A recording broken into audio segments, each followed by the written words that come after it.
Olá, hoje a gente vai mergulhar a fundo em 12 regras para a vida do Jordan B. Peterson. Que legal. A gente tem artigos, pesquisas, até uns capítulos do próprio livro aqui para explorar. Uau.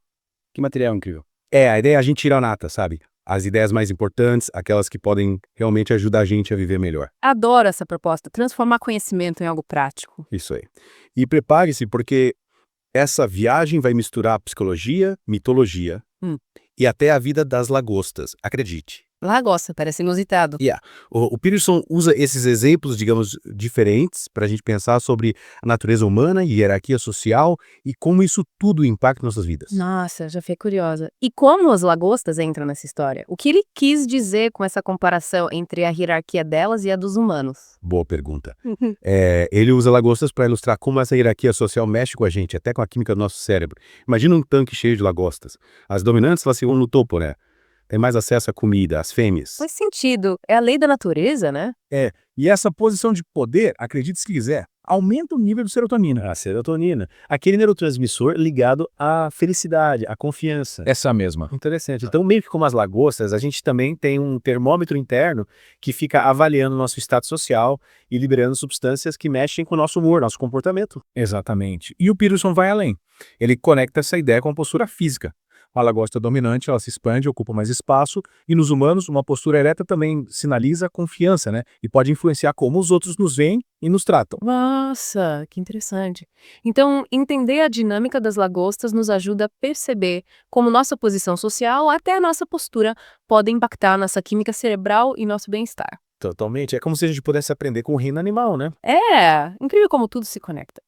Mas, e a ordem? O Peterson também fala bastante sobre a importância da ordem no livro, né? Sim. Né? Ele coloca o mundo como um lugar naturalmente caótico, cheio de desafios e incertezas. Verdade, a gente sente isso no dia a dia. E para navegar nesse caos, a gente precisa de ordem, de estrutura. É como construir uma casa, sabe? Precisa de uma base sólida, uma alicerce firme, para ela se manter de pé. Entendi. E a linguagem? Ele também fala bastante sobre linguagem no livro. Como essa ideia de ordem se conecta com a linguagem. Ótima pergunta. Ele defende que a linguagem precisa clara, é fundamental para construir um mundo mais ordenado, que a gente consiga entender. Pensa na linguagem como as paredes da nossa casa, se elas forem frágeis, com rachaduras, a casa desmorona. A imprecisão na linguagem, ela gera confusão, caos. Faz sentido. Quando a gente não se comunica direito, causa muitos problemas, né? Exatamente. Usar a linguagem de qualquer jeito, com ambiguidades, leva a mal-entendidos, conflitos, atrapalha a gente construir relações sólidas e um mundo mais harmônico. E aí entra a busca por significado. Buscar um significado. Me explica melhor. Para ele, essa busca por significado é essencial para a gente lidar com o caos, com o sofrimento que fazem parte da vida. Ele nos convida a questionar. O que realmente importa para mim? Quais são meus valores? O que me move? Definir e correr atrás do que dá sentido para nossa vida é como ter uma bússola que nos guia em meio à tempestade. Meio que como um norte pra gente navegar nesse mar da vida, né? Algo que dê direção, que ajude a gente a enfrentar os desafios com mais força. Isso, é por aí mesmo. E aí também coloca o sacrifício como algo importante. Sacrifício. Isso parece um pouco complicado. Ele fala que o sacrifício muitas vezes é necessário pra gente alcançar algo significativo. Pensando num atleta olímpico, por exemplo. Ele abre mão de tanta coisa, né? Festa, comida gostosa, horas de lazer pra se dedicar aos treinos. Mas esse sacrifício, ele leva o atleta pra mais perto do sonho dele, da conquista da medalha. No final, o sacrifício vale a pena, né? É como um investimento em algo maior. Um objetivo que realmente vale a pena. Mas ele também explora o lado mais sombrio da gente, sabia? O lado sombrio. Como assim? Ele nos convida a reconhecer nossa capacidade para o mal, a nossa sombra, como ele chama.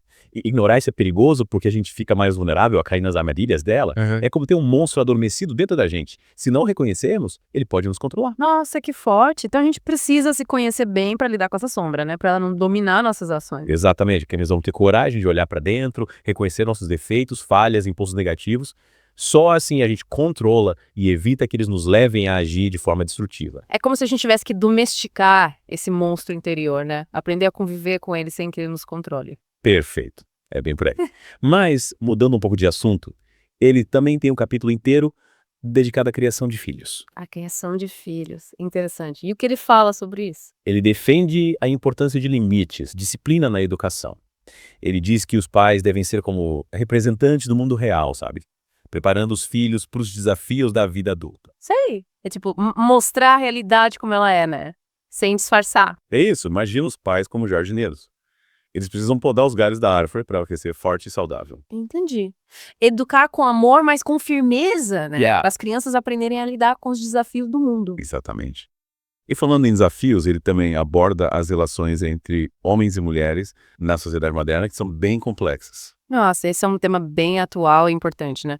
E qual a visão dele sobre isso? Ele critica as narrativas muito simplistas sobre gênero e poder.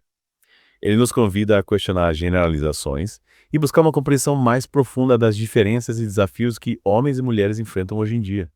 Ele lembra que a realidade é muito mais complexa do que rótulos fáceis. A gente precisa ir além dos estereótipos, né? Entender a individualidade de cada um. Sim. E ele também fala sobre ideologias. Ideologias? Que tipo de ideologias? Ele critica o que ele chama de ideologias totalitárias, como o marxismo e o pós-modernismo. Ele argumenta que elas oferecem soluções muito simples para problemas complexos e podem levar à tirania e à opressão. Então ele está alertando para a gente não abraçar cegamente qualquer ideologia, né? Isso. Ele nos incentiva a ter um olhar crítico, questionar as verdades absolutas e buscar a verdade por nós mesmos, sem cair na armadilha de seguir cegamente qualquer ideologia. Buscar a verdade. Mas como fazer isso num mundo tão cheio de informações conflitantes? Ele dá alguma dica. Sim. Ele destaca a importância da conversa, do diálogo autêntico na busca pela verdade. Ele nos convida a realmente ouvir o outro, tentar entender o ponto de vista dele, mesmo que a gente discorde. É como construir uma ponte entre duas margens, sabe? A gente precisa estar disposto a caminhar em direção ao outro, construir um terreno comum para o diálogo. Nossa, que legal. Tipo, sair da nossa bolha, né? Se abrir para ouvir o outro, entender a perspectiva dele. Isso. E para isso precisamos estar dispostos a questionar nossas próprias crenças, abrir mão da arrogância de achar que temos todas as respostas. A humildade é fundamental, né? Reconhecer que a gente não sabe tudo. Com certeza. E ele também lembra que o mundo está sempre mudando, né? Ah, é verdade. Tudo é tão dinâmico hoje em dia. Pois é. Ele nos convida a reconhecer essa natureza passageira das coisas, a impermanência da vida. Tudo muda o tempo todo e a gente precisa se adaptar a essas mudanças. É como se a gente estivesse navegando em um rio. Se a gente não ajustar o leme, a correnteza nos leva. Exatamente. A flexibilidade, a capacidade de adaptação é essencial nesse mundo em constante mutação. E com essa mudança toda, como a gente lida com a limitação da nossa própria percepção? A gente só consegue enxergar uma parte da realidade, né? Verdade? Ele nos alerta para essa complexidade do mundo e para a necessidade de agir com cautela. Nossa visão é limitada. É como se a gente olhasse o mundo por um buraco de fechadura. A gente precisa ser humilde e reconhecer que não tem todas as respostas, que nossa perspectiva é só uma entre muitas. A gente precisa ter consciência de que nosso mapa da realidade é incompleto. Que existem muitas outras formas de enxergar o mundo. Exatamente. É importante cultivar a humildade, a curiosidade, a abertura para outras perspectivas. Ufa, que início de conversa incrível! 12 Regras para a Vida é um livro cheio de insights e provocações. É mesmo? Tô impressionada com a quantidade de ideias que a gente já discutiu. E olha que isso é só o começo. Imagino que vem por aí. Tô curiosa para saber mais. Pois é. Na próxima parte, a gente vai se aprofundar em outras regras e descobrir como elas podem nos ajudar a lidar com os desafios da vida, construir relacionamentos mais saudáveis, encontrar um sentido maior para a nossa existência. Que legal! Mal posso esperar para continuar essa conversa. Eu também.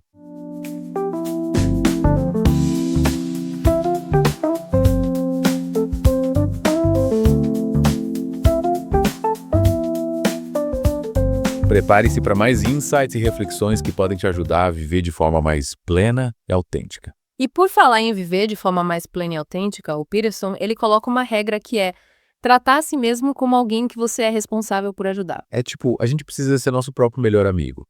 Cuidar da gente com o mesmo carinho que a gente cuida de alguém que a gente ama. Exatamente. Muitas vezes a gente é crítico demais com a gente mesmo, né? Exigente demais. A gente esquece de cuidar das nossas necessidades básicas. O Peterson, ele lembra que a gente precisa ser gentil com a gente, sabe? Reconhecer nossos limites e se dar o cuidado que a gente merece. E essa autocompaixão, como é que ela se conecta com aquela ideia de endireitar as costas e manter os ombros erguidos? Ah, essa é a quinta regra. O Peterson, ele conecta a postura física com a atitude mental.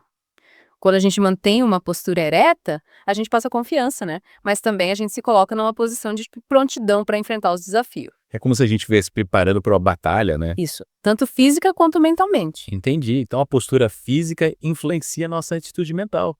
E isso impacta na nossa capacidade de lidar com os desafios. Exatamente. É como se a gente estivesse se lembrando: ei, eu sou forte, eu sou capaz, eu posso enfrentar o que vier. E essa ideia de enfrentar os desafios me lembra daquela regra. Antes de criticar o mundo, arrume o seu próprio quarto. O que ele quis dizer com isso?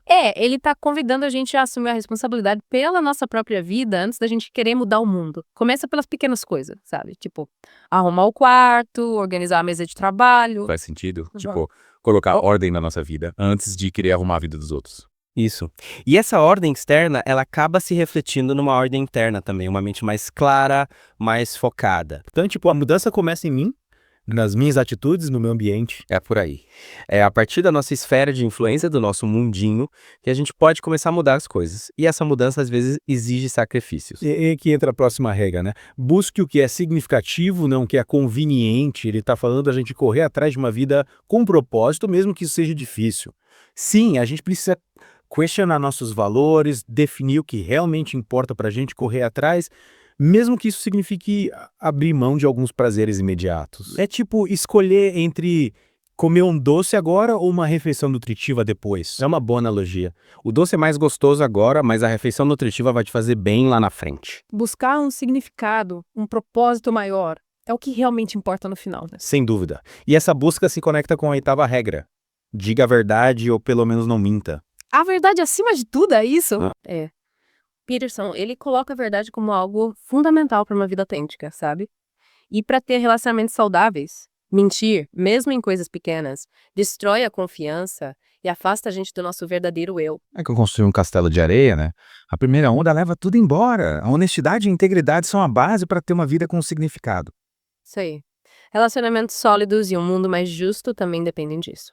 E por falar em relacionamentos, a próxima regra, ela convida a gente a presumir que a pessoa que você está ouvindo pode saber algo que você não sabe. Interessante. Ele tá falando pra gente ser mais humilde. Tipo, ouvir o outro com atenção, com respeito, reconhecendo que a gente sempre tem algo a aprender. É como se a gente abrisse uma janela para um novo mundo, né? Novas ideias que podem mudar a nossa forma de pensar. É isso. A gente precisa ter a humildade de reconhecer que cada pessoa tem sua história, seus conhecimentos, suas experiências e que a gente pode aprender muito com essa troca. E essa abertura pro outro, como ela se liga com aquela regra de ser preciso na sua fala. Quando a gente se comunica de forma clara, sem rodeios, a gente evita mal-entendidos, né? Cria um ambiente mais tranquilo para conversar e se entender melhor. É como ter um mapa detalhado em vez de um esboço, né? A gente chega no destino sem se perder no caminho. Exato. A linguagem precisa, ela facilita a comunicação, a troca de ideias e ajuda a construir relações mais harmônicas, sem brigas. Mas e quando a comunicação fica difícil, tipo quando rola um conflito, o que a gente faz? Aí naquela regra. Não incomode crianças quando elas estão andando de skate. Essa é ótima. O que ele quer dizer com isso? É uma metáfora, né? Ele está alertando sobre os perigos da gente interferir demais no desenvolvimento das crianças, tipo, impedir elas de enfrentar desafios, de aprender com os erros. É tipo, a gente não pode querer proteger demais, né? Se a gente não deixa as crianças experimentarem, elas não aprendem. Faz sentido. A gente precisa dar espaço para elas explorarem, errarem, aprenderem com as próprias experiências. Claro, sempre com cuidado, né? Isso. Equilíbrio é tudo. Proteja demais pode acabar atrapalhando o desenvolvimento delas. E por falar em equilíbrio, a última regra nos convida a acariciar um gato quando se encontrar na rua.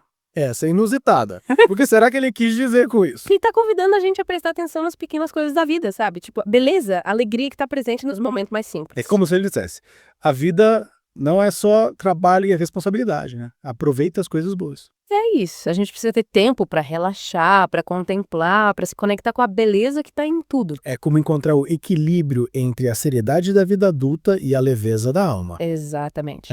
É importante cultivar essa gratidão, essa capacidade de apreciar os pequenos milagres que acontecem todo dia. Quando a gente fala de propósito de vida, né, o Peterson ele volta naquela ideia de buscar o que é significativo, não o que é conveniente. É tipo não se acomodar. Buscar algo que te inspire, te motive de verdade. É isso aí.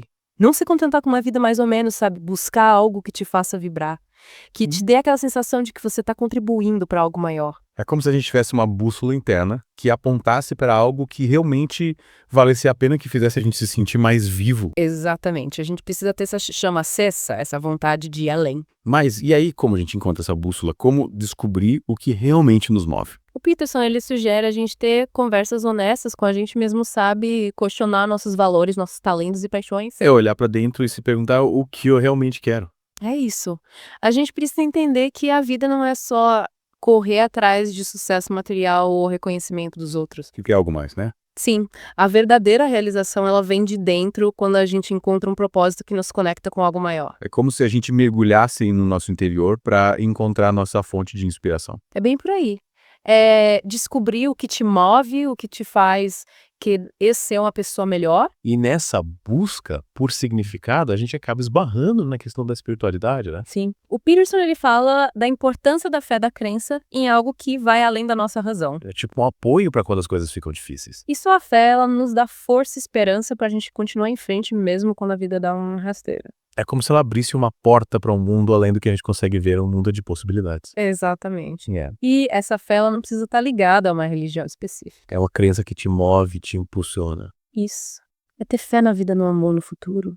E essa busca por significado, essa conexão com algo maior, se reflete na forma como a gente vive, né? Sim.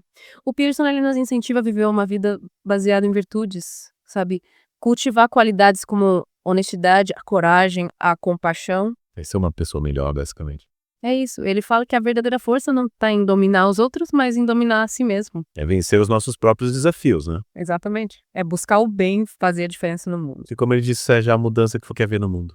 Isso. Começa por você praticar bondade, espalha coisas boas por aí. Que jornada incrível, hein? A gente mergulhou de cabeça nas ideias do Jordan Peterson e exploramos as 12 regras para a vida. É verdade, abordamos temas tão importantes e o mais legal é que todas as regras se conectam. É como se elas formassem um quebra-cabeça, né? Cada peça se encaixando para formar uma imagem completa. É isso aí. E essa imagem é da nossa vida, da nossa busca por uma vida mais significativa, mais autêntica. E agora a gente chega ao fim da nossa conversa sobre 12 regras para a vida. Que experiência incrível. É verdade, tantas ideias pra gente refletir e colocar em prática. É isso aí.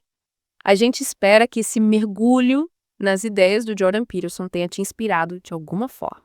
Que você possa usar essa sabedoria para construir uma vida mais plena, mais autêntica, mais feliz. E nunca se esqueça, a vida é uma aventura, uma jornada de aprendizado e crescimento. Abrace o caos, a incerteza, o desconhecido. E nunca perca a fé, a esperança, a capacidade de se maravilhar com a beleza da vida. Até a próxima. Se você curtiu essa imersão nas ideias do Jordan Peterson e quer realmente aplicar essas 12 regras na sua vida, recomendo fortemente que você adquira o livro. Lá, o Peterson explora cada regra com muito mais profundidade, com histórias, exemplos e reflexões que vão te fazer pensar e repensar a sua maneira de viver. O link para a compra está aqui na descrição. Aproveita para garantir o seu exemplar e mergulhar de cabeça nesse universo de autoconhecimento e desenvolvimento pessoal.